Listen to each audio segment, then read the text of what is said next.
Magandang umaga sa lahat at ngayon ay tatalakayin natin ang ukol sa conceptual ng balangkas. Bago yan, ay bigyan natin ng ah, introduction, panimula yung ating talakayan. Ang terminong conceptual na balangkas ay lumilitaw na nagmula sa filosofiya at teorya ng sistema na ginamit sa unang pagkakataon noong 1930 ng filosopo na si Alfred North Whitehead. Kinonekta niya ang teolohiko, panlipunan at pisikal na agham sa pamamagitan ng pagbibigay ng isang karaniwang balangkas ng konsepto. Ang paggamit ng conceptual na balangkas ay nagsimula sa early accountancy at maaaring masubaybayan pabalik sa mga publikasyon ni William Patton at John Canning noong unang quarter ng ika-20 na siglo. Ang kahalagahan ng conceptual na balangkas ayon kay Sunaina Singh. Una, nililinaw nito ang konteksto ng pag-aaral. Pangalawa, binibigyang katwiran ang pag-aaral sa mambabasa. Pangatlo, tinutulungan ka nitong suriin ang iyong sariling pag-unawa sa problema at ang pangangailangan para sa pag-aaral. Pangapat, inilalarawan nito ang inaasahang relasyon sa pagitan ng mga variable at tinukoy ang mga layunin para sa pananaliksik. At panghuli, nakatutulong ito na higit na tinuhin ang mga layunin ng pag-aaral at piliin ang mga pamamaraan na angkop upang matugunan ng mga ito. Narito ang mga halimbawa ng mga pag-aaral na mayroong mediating variable. Una ay ang pag-aaral na ginawa ni Nena Casimiro na may pamagat na ang tagapamagitang epekto ng interes sa pag-aaral sa pagitan ng kasanayan sa pagtuturo at akademikong pagganyak ng mga mag-aaral sa asignaturang Filipino. Pangalawang pag-aaral na isinagawa ni Rochelle Landante na may pamagat na pressure ng kasamahan at motibasyon ng mag-aaral sa pagkatuto sa Filipino, ang tagapamagitang epekto ng kooperatibong pagkatuto. Narito ang halimbawa ng conceptual na balangkas na mayroong mediating variable. Kung makikita ninyo, mayroon diyang paggamit ng social media na kung saan ito ba'y nakaka-apekto sa academic performance, ang ating mediating variable na gawi sa pag-aaral. Pag sinabi nating malayang variable, ito ay ang salik na maaring maka-impluwensya, magpaliwanag o mahulaan ng mga pagbabago sa hindi malayang variable. Pag sinabi naman nating hindi malayang variable, ito ay ang gusto mong sukatin, ipaliwanag o hulaan sa iyong pag-aaral. Ito ay dapat na maaaring obserbahan, sukatin o tasahin sa dami. Isang variable, itong tagapamagitan o itong study habits o gawi sa pag-aaral. Pag sinabi nating tagapamagitan, ito ay isang variable na nagpapaliwanag ng relasyon sa pagitan ng malayang variable at hindi malayang variable at nililinaw kung paano nakakaapekto ang malayang variable sa hindi malayang variable. Dito, gustong imbestigahan kung paano nakakaapekto ang paggamit ng social media sa akademikong performance sa mga mag-aaral sa kolehiyo. Ang paggamit ng social media na sumasaklaw sa dalas ng paggamit ng social media, oras na ginugugol sa platform ng social media, at ang mga uri ng mga platform ng social media na ginamit ay ang malayang variable.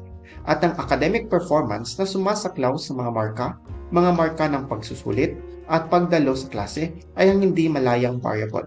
Kasama rin sa halimbawang ito, ang conceptual na balangkas ang isang variable na namamagitan or the mediating variable. Ang study habits or mga gawi sa pag-aaral na maaaring ipaliwanag kung paano nakakaapekto ang paggamit ng social media sa akademikong performance.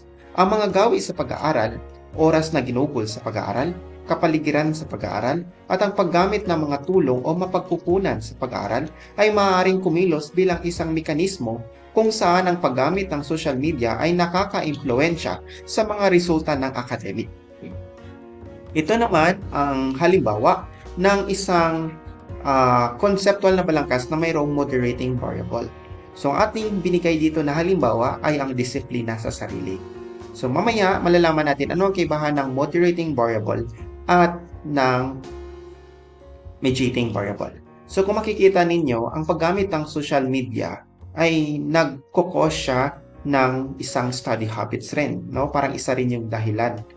Itong dahilan na ito ay maaaring mag-improve sa kanyang academic performance. Pero sa disiplina po sa sarili, ay wala itong parang connection, no, sa paggamit ng social media.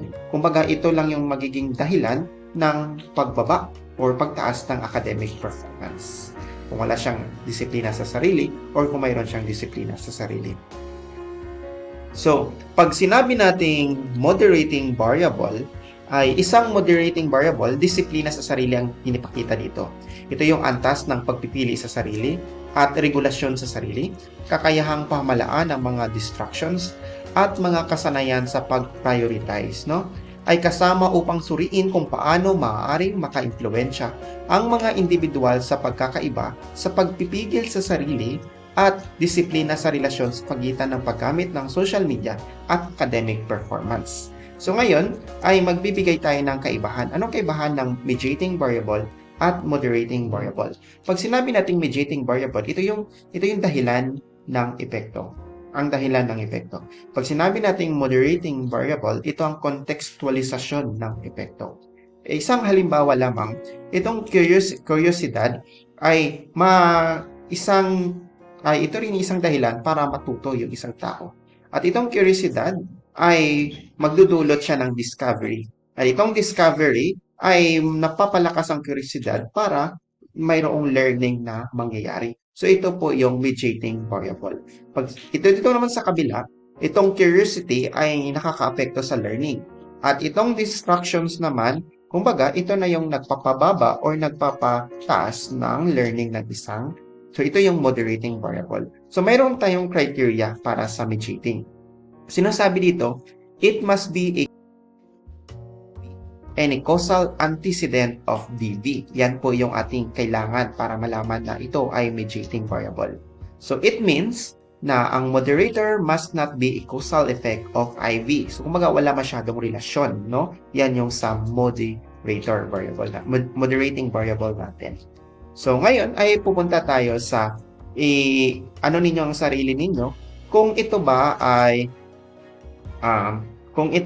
ay mediating or moderator, ha?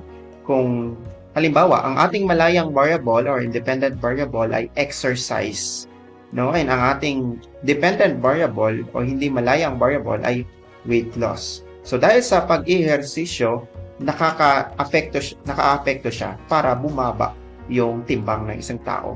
So, titingnan natin dito sa gitna kung ito ba ay mediating or moderator. Una, gender.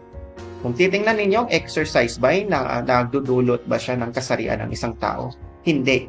Kasi ang gender, parang bata ka pa lang, mayroon ka ng gender or sex. So, ibig sabihin, ang gender po ay moderator. Okay? Pangalawa, caloric intake. Ito ba ay mediating or moderator? Okay, you have 5 seconds. Magaling.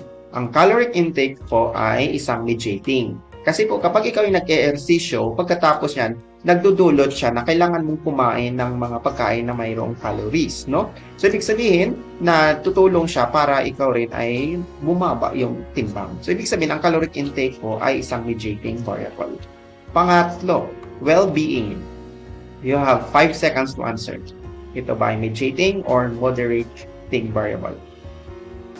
Mahusay. Ang well-being po ay isang mediating variable.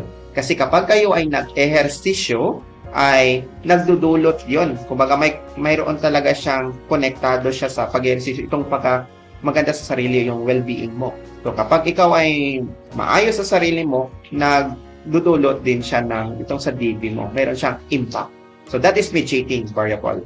And panghuli natin ay age. Ito ba ay mediating or moderator? You have 5 seconds. Mahusay. Ang age po ay moderating variable. Kasi po ang exercise hindi nagdudulot ng edad, no? Okay, yan ay moderating variable. Kung mayroon kayong mga katanungan sa ating klase, maaari kayong mag-contact sa cellphone number 0912-225-446 or you can subscribe to my channel, Teacher Jason, and Facebook. You can message me on my social media accounts or sa email naman, jasonayog@cjc.edu.ph. Narito naman ang ating mga sanggunian, pinagkuhanan ng mga impormasyon. At maraming salamat sa oras na ginugol ninyo.